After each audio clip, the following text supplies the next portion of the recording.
Surendranagar collector ઓફિસનું 1500 કરોડનું એને કૌભાંડ. નાયબ મામલતદારના ઘરેથી 67 લાખ રોકડા મળ્યા. સ્પીડમનીથી રૂપિયા લઈ ખંડણીનું રેકેટ ચલાવાતું. કલેક્ટરના બંગલામાંથી 100 ફાઇલ જપ્ત.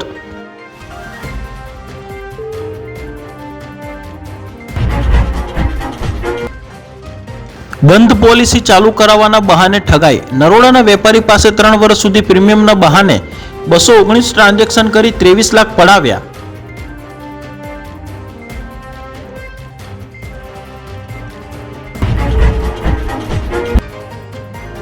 ગ્રામજનોએ દારૂબંધીના ચુસ્ત પાલનનો સૂર રેલાવ્યો. દારૂબંધી સમિતિની રચના, 1 પીએસઆઈ 4 પોલીસ સ્ટાફ સાથે મગુના આઉટપોસ્ટે ચોકી કાર્યરત કરાઈ.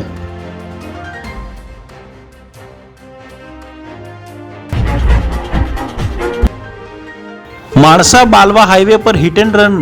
કારની ટક્કરે બાઇક સવાર મહિલાનું મોત. પિતા પુત્રીનો આબાદ બચાવ. સ્થળ પર પડેલી નંબર પ્લેટથી ચાલકની ઓળખ થઈ.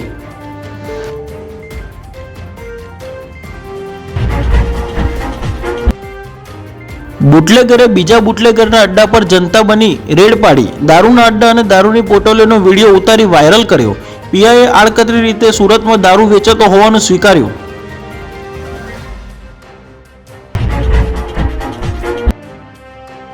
બે બેંક અધિકારીઓને 5-5 વર્ષની કેદની ખંભાત કોર્ટે સજા ફટકારી.